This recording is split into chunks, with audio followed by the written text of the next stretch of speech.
পৃথিবীতে মানুষ এই দুনিয়াকে যত বেশি আঁকড়ে ধরেছে, এই দুনিয়ার ক্ষমতা, টাকা পয়সা, এই দুনিয়ার মহাব্বত, ভালোবাসার প্রতি যত আকৃষ্ট হয়েছে, এই দুনিয়া তাকে তত ঘৃণা ভরে প্রত্যাখ্যান করেছে। এই দুনিয়া হচ্ছে একটা প্রতারক, যে আমাদের সাথে প্রতারণা করে, আমাদেরকে ধোঁকা দেয়, আমাদের সাথে ধোঁকা দিয়ে বলতে চায়, প্রতারণা করে বলতে চায় যে এই দুনিয়ায় তোমরা সম্পদ গড়ো, এই দুনিয়ায় তোমরা চিরস্থায়ী হবে। কিন্তু মৃত্যু এসে তার সেই প্রতারণার কথা আমাদেরকে জানিয়ে দেয়। দুনিয়া আমাদেরকে বলে যে এই দুনিয়ায় তুমি ভালোবাসার মহাব্বত, সকলের সাথে মহাব্বত ভালোবাসা তৈরি করো, এই দুনিয়ায় তুমি তাদের সাথেই থাকবে। কিন্তু প্রতিশ্রিত সেই বিষয়ে মৃত্যু যখন চলে আসে, তখন আমরা বুঝতে পারি এই দুনিয়ার ভালোবাসা ক্ষণস্থায়ী ছিল। যে ভালোবাসার কারণে আমি আল্লাহকে ভুলেছিলাম, যে টাকা পয়সা ক্ষমতার জন্য আমি আল্লাহকে ভুলেছিলাম, আজকে তো সেই আল্লাহ সুবহানাহু ওয়া তাআলার কাছেই আমাকে যেতে হচ্ছে। এইভাবে দুনিয়া আমাদের সাথে প্রতারণা করে, ধোঁকাবাজি করে। রাসূল সাল্লাল্লাহু আলাইহি ওয়াসাল্লাম পূর্ববর্তী জাতি কিভাবে ধ্বংস হয়েছিল, দুনিয়াকে কিভাবে আঁকড়ে ধরার কারণে তারা ধ্বংসপ্রাপ্ত হয়েছিল, সেই বিষয়ে একটা হাদিসের মাধ্যমে উম্মতে মুহাম্মাদীকে সতর্ক করে বলেছেন, ফাওয়াল্লাহি মাল ফাকরু আখশা আলাইকুম ওয়ালাকিন্নী আখশা আন তুবসাতা আলাইকুমুদ দুনিয়া কামা বুসিতাত আলা মান কানা ক্বাবলাকুম ফাতানাফাসুহা কামা তানাফাসুহা ওয়া তুহলিকাহুম কামা হালাকতাহুম। হাদিসটি বর্ণিত হয়েছে বুখারীতে। বুখারী 4015 নম্বর হাদিসে রাসূল সাল্লাল্লাহু আলাইহি ওয়াসাল্লাম বলেন, ফাওয়াল্লাহি মাল ফাকরু আখশা আলাইকুম, আল্লাহর কসম করে বলছি আমি তোমাদের জন্য দারিদ্রতার কোনো ভয় করি না, যে দারিদ্রতার কারণে তোমরা ধ্বংসপ্রাপ্ত হয়ে যাবে, দারিদ্রতার কারণে তোমাদের ঈমানগুলো ধ্বংস হয়ে যাবে, তোমাদের আমলটা নষ্ট হয়ে যাবে, এটা আমি ভয় করি না। আমি ভয় করি ওয়ালাকিন্নী আখশা আন তুবসাতা আলাইকুমুদ দুনিয়া কামা বুসিতাত আলা মান কানা ক্বাবলাকুম, বরং আমি ভয় করি যে দুনিয়ার প্রাচুর্য তোমাদের কাছে আসবে, দুনিয়ার প্রতিপত্তি, দুনিয়ার ক্ষমতা, দুনিয়ার টাকা পয়সা, এই প্রাচুর্য তোমাদের কাছে আসবে যেমন ভাবে তোমাদের পূর্ববর্তীদের কাছে এসেছিল। ফাতানাফাসুহা কামা তানাফাসুহা, তারা এই ধন সম্পদ, প্রতিপত্তি, ক্ষমতার মোহে যেভাবে মত্ত হয়ে গিয়েছিল, কামা তানাফাসুহা, তোমরাও মত্ত হয়ে যাবে। তারা যেভাবে মত্ত হয়েছিল তোমরাও এটা নিয়ে প্রতিযোগিতা শুরু করে দিবে, কার কত বাড়ি আছে, কার কত টাকা আছে, কার কত ব্যাংক ব্যালেন্স আছে, এই বিষয়ে তোমরা প্রতিযোগিতায় নেমে যাবে যেভাবে তারা প্রতিযোগিতা করেছিল। তুমি মনে করবে যে মনে হয় 1000 কোটি টাকার মালিক হলে দুনিয়ায় স্থায়ী হয়ে থাকা যাবে, তুমি মনে করবে মনে হয় কোটি কোটি টাকা ক্ষমতা হলে দুনিয়ায় ক্ষমতা স্থায়ী হবে। এইভাবে তুমি প্রতিযোগিতায় নেমে যাবে। একজন যদি 5 তালা করে তুমি 10 তালা করতে চাইবে, একজন 5 কোটি টাকার মালিক হলে তুমি 10 কোটি টাকার মালিক হতে যাবে। দিন দুনিয়া আল্লাহর আনুগত্য, আল্লাহর ভয়, শরিয়ার কোনো তোয়াক্কা তুমি করবে না। এই ভয় আমি পাই যে তোমরা ওই সমস্ত পূর্ববর্তী উম্মাদদের মতো তোমরা প্রতিযোগিতায় লিপ্ত হবে ধন সম্পদের, তোমরা আল্লাহ সুবহানাহু ওয়া তাআলা আনুগত্য করবে না। ফাতানাফাসুহা কামা তানাফাসু ওয়া তুহলিকাহুম কামা হালাকতাহুম, তোমরা ধ্বংসপ্রাপ্ত হয়ে যাবে যেভাবে তারা ধ্বংসপ্রাপ্ত হয়েছিল।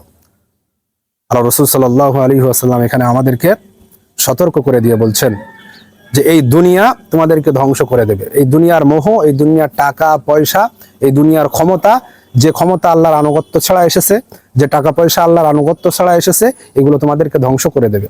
এগুলো তোমাদেরকে দুনিয়ার প্রতিযোগিতায় নামিয়ে দেবে, পরকালকে ভুলিয়ে দেবে।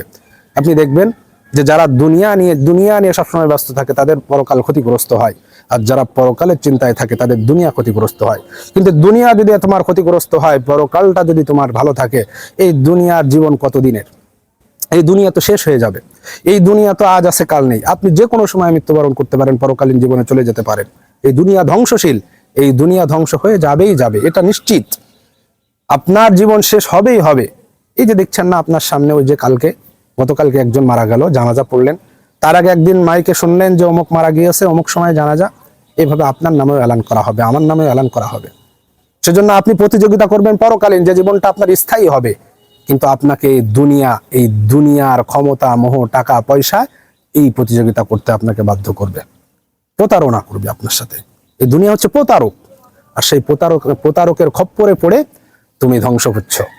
ভাই আমার, প্রিয় মুসলিম ভাই, আল্লাহ সুবহানাহু ওয়া তাআলার আনুগত্যে, দাসত্বে, গোলামিতেই একজন মানুষের প্রকৃত পরিচয়, একজন মানুষের প্রকৃত মূল্যবোধ, একজন মানুষ কতটা বুদ্ধিমান, একজন মানুষ কতটা বুদ্ধিমান, একজন মানুষ কতটা চৌকস, একজন মানুষ কতটা জ্ঞানী, এটা বুঝতে হলে আপনি তার জিন্দেগি, তার আমলের দিকে তাকান। সে কি আল্লাহর আনুগত্য করে কাটাচ্ছে, নাকি আল্লাহর অবাধ্যচারণ করে কাটাচ্ছে? যদি আল্লাহর আনুগত্য করে কাটায় তাহলে একজন আপনাদের ভাষায় মূর্খ মানুষ আল্লাহ সুবহানাহু ওয়া তাআলার কাছে জ্ঞানী, কারণ সে আল্লাহকে চিনেছে। আর একজন জ্ঞানী যে পিএইচডি ডিগ্রি হোল্ডার সবকিছুই করেছে কিন্তু সে তার রবকে চিনতে পারেনি। সে প্রকৃত জীবন, এই মৃত্যুর পরে যে জীবনটা অনন্ত জীবন, সেই অনন্ত জীবনের জন্য কিছুই করেনি, সেই জীবনে কোনো প্রতিযোগিতা করেনি, কোনো আমল করেনি, সে আল্লাহকে ভুলেছিল, সেই আল্লাহর দাসত্ব আনুগত্য কখনোই করেনি। আল্লাহ সুবহানাহু ওয়া তাআলার ভাষায় সে হচ্ছে জাহেল, মূর্খ, সে আল্লাহকে চিনতে পারেনি।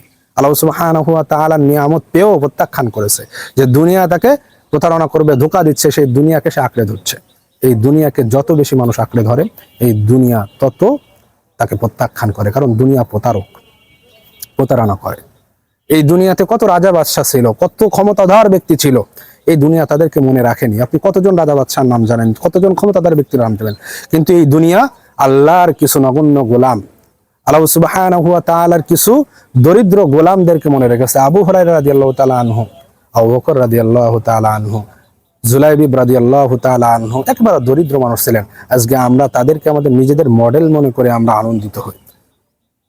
আল্লাহ সুবহানাহু ওয়া তাআলা রাসূল সাল্লাল্লাহু আলাইহি ওয়াসাল্লামের মাধ্যমে এটাই আমাদেরকে বলেছেন যে তোমরা দুনিয়ার প্রাচুর্য নিয়ে যখনই ক্ষমতায় মত্ত হবে তখন তোমাদেরকে ধ্বংস করে দেওয়া হবে, পূর্ববর্তী জাতিদেরকে ধ্বংস করা হবে। সবচেয়ে বড় ধ্বংস, বড় আযাব হচ্ছে আপনি আল্লাহকে চিনবেন না, আল্লাহর রাস্তা থেকে সরে যাবেন, আল্লাহ সুবহানাহু ওয়া তাআলার আনুগত্য থেকে আপনি সরে যাবেন। এর চেয়ে আর বড় ধ্বংস কি আছে? মৃত্যুর পরেই তো আপনার সেই ধ্বংসের যে ফলাফল সেটা আপনি পাবেন। যেন ভাইরা আমার, আল্লাহ সুবহানাহু ওয়া তাআলার আনুগত্যে আসেন, আল্লাহ সুবহানাহু ওয়া তাআলার দাসত্বে আসেন। এই প্রতারক দুনিয়াকে চেনেন, এই প্রতারক দুনিয়াকে আপনি প্রত্যাখ্যান করেন, এই প্রতারক দুনিয়ার ক্ষমতা, এই প্রতারক দুনিয়ার টাকা পয়সা এগুলো প্রত্যাখ্যান করে আপনি পরকালীন জীবনের জন্য করেন। আপনি টাকা পয়সার মালিক হন, এটা নিয়ে আমরা কখনো বলি না যে টাকার দরকার নেই, টাকার দরকার আছে, কিন্তু আল্লাহর আনুগত্যে করেন, হালাল পন্থায় করেন। ক্ষমতার দরকার আছে, এটা আল্লাহর আনুগত্যে ক্ষমতাটা প্রয়োগ করেন, কিন্তু ক্ষমতাটা যদি প্রয়োগ করেন আল্লাহর আনুগত্য ছাড়া, টাকা পয়সা যদি আল্লাহ সুবহানাহু ওয়া তাআলার আনুগত্য ছাড়া, দাসত্ব ছাড়া আপনি ইনকাম করেন, এটা আপনাকে প্রত্যাখ্যান করে চলে যাবে, চলে যাবে। কোনো রাজা বাদশাহ, কোনো ক্ষমতাধর পৃথিবীতে স্থায়ী হতে পারেনি। এটাই হচ্ছে আমাদের জন্য সবচেয়ে বড় শিক্ষা। আল্লাহ সুবহানাহু ওয়া তাআলা এই দুনিয়াকে প্রতারক, ধোঁকাবাজ মনে করে পরকালীন জীবন যেটা চিরস্থায়ী, সেই চিরস্থায়ী জীবনের জন্য বেশি বেশি আমল করার তৌফিক আমাদের দান করুক। আল্লাহুম্মা।